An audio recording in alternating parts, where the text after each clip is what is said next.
Wakazi wa wodi ya Umande katika eneo bunge la Laikipia Mashariki wanalalamikia barabara mbovu ambazo zinawafanya kutumia muda mwingi kusafirisha mazao kutoka shambani hadi katikati mwa mji wa Nanyuki. Wanasema kuwa wanapata wakati mgumu wanapowapeleka wagonjwa hospitalini kutokana na barabara mbaya. Sharon Konge anaarifu.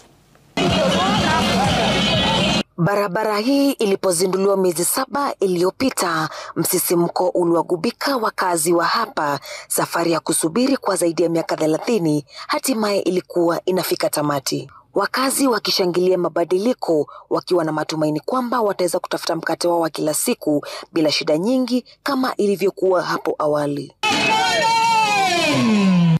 Ni hisia ambazo sasa zimebadilika, huku wakisalia na uchungu kwenye nyuso zao, hasira na kufadhaika, kwani hawawezi hata kwenda kazini. Miezi 7 baada ya uzinduzi wa ujenzi, hali hapa ni mbaya zaidi, na sasa wakazi wamegeukia wimbo wanaofahamu wa serikali saidia. Sasa karibu tukufia hapa na mama mwingine. Venye gari likuja bio tulienda kuanguka huko. Kufika hapa tena tulioshwa na maji.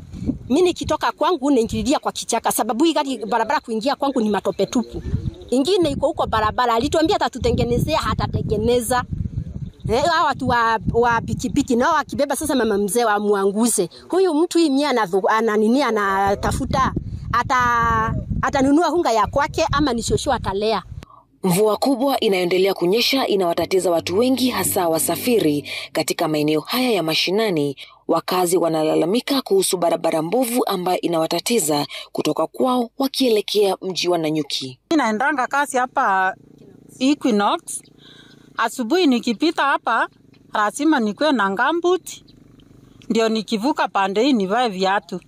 Hata inanivindi niko na warning mbili kwa kazi. Njuu nachelewa, kuna wakati nashunguka hivyo njuu sitakanyanga hii uji. Si hata nyinyi mnaona ni uji kabisa hapa. Sasa hii barabara wakuja warudishe maram vile ilikuwa na maram. Mambo ya kushinda kudanganya watu kwa mikutano, hiyo ni upuzi. Yeah. Lami gani? Tangu lini tuliambiwa lami na ipatikani? Wanalalamika licha ya ahadi kutoka kwa Rais William Ruto katika ziara yake ya mlima kuwa ujenzi utaendelea. Barabara hiyo ya kilomita 5 haijatengenezwa na sasa imekuwa ikitatiza safari zao za kutafuta huduma muhimu kama vile matibabu na zile za kibiashara. Hii barabara tumedanganywa muda mrefu sana ati tunawekewa lami. Hata njuzi Ruto alikuwa hapa akasema ameloji si barabara ya kutoka sijui Mwireri kwenda wapi, na tumeona imelimwa hata imeharibika zaidi. Eli rudi vile ilikuwa. Sasa ipitiki. Asubuhi mkuta kumekauka. Asubuhi ungepita hapa. Sasa hizi nimeshindwa kupita hapa, nikurudi na rudi.